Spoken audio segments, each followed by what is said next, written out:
Hi guys, welcome back to Living That Jada Life. Today I'm going to be giving you guys episode 3 of my Cheer Preacher series. So, if you haven't already, go watch Cheer Preacher 1 and Cheer Preacher 2 here on this channel. But today I'm going to be doing kind of a continuation on goals. So in Cheer Preacher episode 2, I talked about goals starting from dreams and how you have to try and you're going to fail, but you can't let that stop you. And I also talked about dream crushers and how they're going to try and crush your dreams. So it all starts from a dream. And you have to continue with your dream, making it a goal. But there's going to be those dream crushers. And you have to go past those dream crushers to make it to a goal. Once you make it to a goal, that goal you're going to try, fail, and then you're going to be successful in the end. But today I wanted to tell you guys about how to create your goals.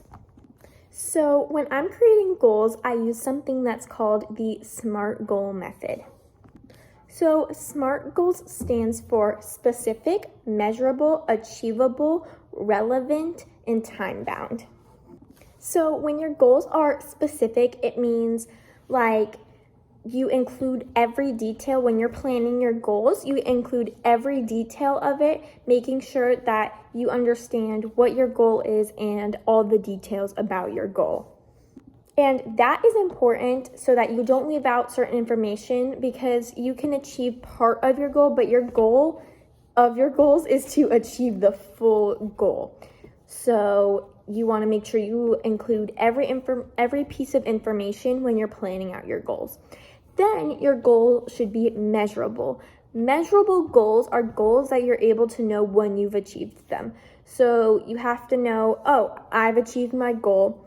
And if you have a goal that isn't measurable, you're not going to know if you've achieved it or if you haven't. So not only does your goal have to be measurable, but the A stands for achievable. So something you're able to achieve, something that's not like, I'm going to make $1 million in one day, because it's not impossible, but the chances are very slim unless you're winning like the lottery or something. But it has to be achievable. And then the next is relevant, and relevant means like realistic, relevant, not something that you shouldn't be having a goal for. So something that's relevant to you as a person. And the last one is time bound, something that you can put a deadline to.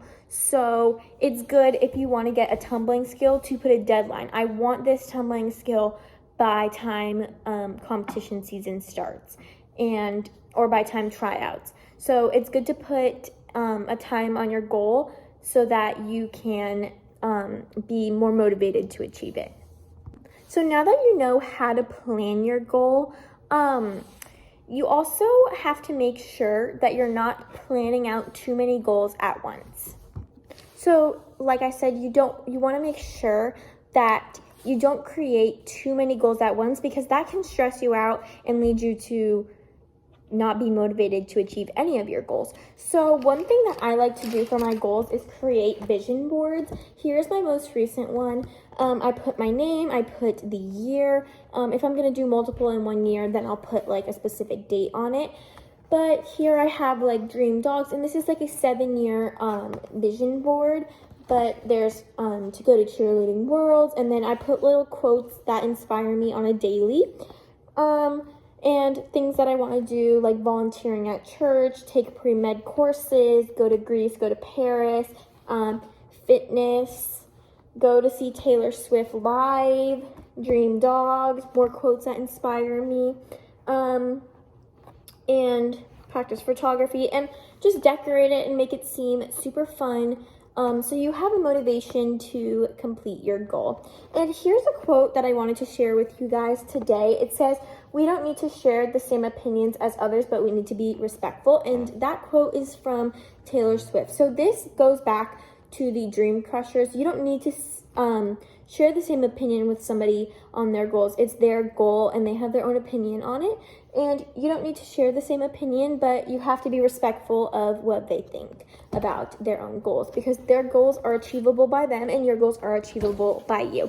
So that's one way that I like to plan my goals, while also making sure that every single one of them applies to the SMART goal method. But if you do make too many goals at once, again, it will make you stressed, anxious, and it'll lead you to be less motivated to complete your goals. Me personally, I like to think of goals like clouds. So you have your life, and sometimes it's going to be sunshine and rainbows, and sometimes you're going to have those dark times, but you got to push through and remember that there's always going to be a rainbow at the end of your story, and your story is still continuing and still changing.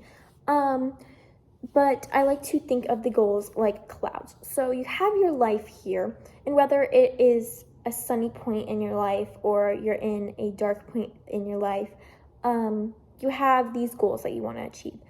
And these goals are like clouds. So every time, and goals are good things, but to a certain extent. So you have your goals, and you have one, and it creates a cloud above your head, and you think about it. It's above you, you think about it. It's a cloud, an idea.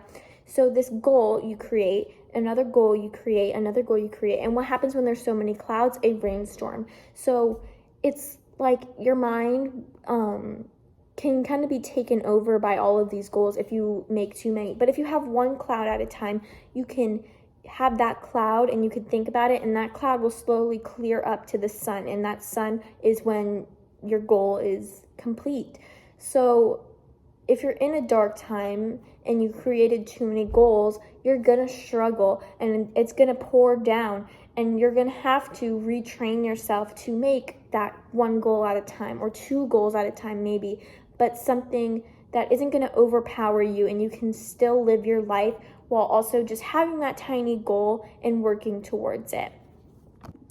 And a lot of people become anxious or stressed or upset over so many goals and all of that stuff, and that's just because they're going through a hard time.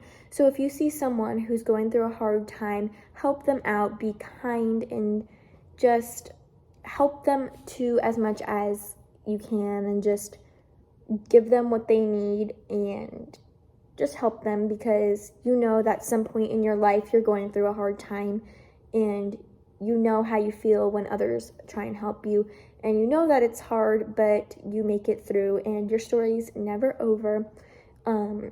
So I want you guys to always remember that your story is never over, so continue to fight. And I like to think of that as a semicolon, because with a semicolon, it indicates that an author is continuing what they're saying. Like, what they said it didn't end, it's continuing. So your life is continuing, your story is continuing. So continue to fight through those hard times and enjoy the sunshine. And your story's just gonna continue. So always remember that. And yeah, so overall, having too many goals can just make you go crazy in a mental thunderstorm. So take it slow, and if you're gonna do a vision board like this, don't put collages of pictures. Spread out your pictures, put the writing explaining, and here I put like 6-7 goals on here, and some dreams that may become goals in the future. And I just took it slow, tiny dreams, tiny goals. But there's some big ones, there's some tiny ones, but overall, just making sure that what I put there doesn't make me feel anxious and doesn't put pressure on me.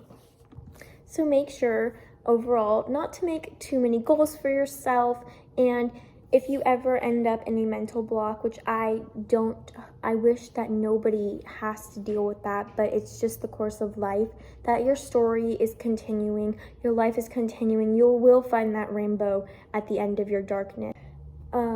I went through, I don't know how long it was, I think at least a year, tons of private lessons, tons of classes, tons of things, as I was going through a mental block on my back handspring.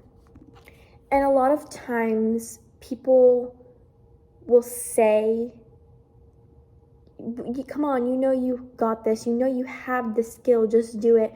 And as much as you want to just do it, your mind is your biggest enemy sometimes. So it feels like your mind is in a boxing match against what you really want. And it's because your mind thinks that it's dangerous, but it's really not, because you know how to do the skill.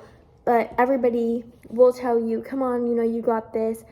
But don't let that discourage you. Let that convince you, and let your mind rest. Do not think about it. Do not, when you get home from your private or your class, when you're working on it, don't continue to think about it. When your mind starts thinking and going on a train, it just makes you like think about it more and make it the whole situation worse. So make sure when your mind starts thinking, oh, like, I can't do it, snap out of it, think of something else. And I know it's really hard, but as long as you're programming your mind to not think about it and you're entertaining yourself and staying away from thinking about it, it'll all be fine. And just trust the process. I know it's hard, but you'll get there at some point. I know I mentioned this in the first Cheer Preacher episode, but I did go through a mental block in my back handspring for a pretty long time. It felt way longer than it was.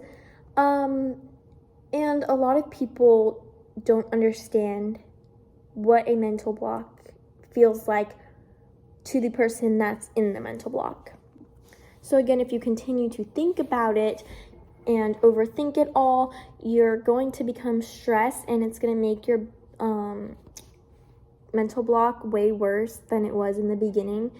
And one quote from one of Taylor Swift's songs, and I know I'm using a lot of Taylor Swift quotes today, but one quote is, "Band-Aids don't fix bullet holes." And to me, this means a lot. And a lot of people are like, how does that mean a lot to you? Well, something that starts so little as just being scared to do a skill can turn into not doing that skill for years, or a year, or a week, or however long. And it can create this mental block that feels like you're never going to get over it. And so then those tiny things that you used to do to clean up your skill and stuff are not going to work to fix this, what you now call mental block. It's just not working, and it just went from 0 to 100 because you were overthinking about it and you were stressing over it, and your brain became more anxious and stressed because you just continued to think about it. And your brain has so many thoughts per day that most of them are negative. So you have these 70,000, 80,000 thoughts per day, and 3/4 of them are from the past. Well, what does the past have to do with now? Well, if you're thinking, oh, well, what about this time where this happened? What about the time where that happened? And you're just creating more negative thoughts, and you have 80% of those 70,000 and 80,000 thoughts are negative thoughts. So you have to tell your brain, it's gonna be okay, and I'm going to face this battle, and I'm going to fix it. But the worse it gets, the harder it is to fix. Again, Band-Aids don't fix those bullet holes, and it's going to be way harder to fix. But no matter what, you have to continue to fight towards it. As hard as it will be, it will feel like it's never ending. It will feel like a dark storm. It will feel like you're going through the craziest thing in a sport that you used to love, tumbling, but now you have this mental block, and now all you want to do is stunt. You don't want to tumble. You don't want to even watch other people tumble because it makes you mad at yourself when you did nothing wrong. Your brain is just trying to keep you safe, and you have to tell your brain that everything's going to be okay. And if you think negatively and you tell yourself these negative things, it's just all going to crumble down on you. Also, a big thing for me was communicating how I felt. You're gonna get asked, well, why do you think that this is happening? And sometimes you're not gonna know. And a lot of people won't believe you. How do you not know? There has to be something you're scared of. And sometimes there's not. You can't find that key to the door in your brain. And your brain is going so many different directions that now you can't find it, and there's a maze to find the reason why this is happening, and sometimes you just won't be able to find that key to unlock the door. And it's going to take a while, but it will get there at some point, and sometimes you won't even know why you went through this. But as long as you overcome it and you continue to believe in yourself, you will find that key, the door will open, and it will just come to you at some point.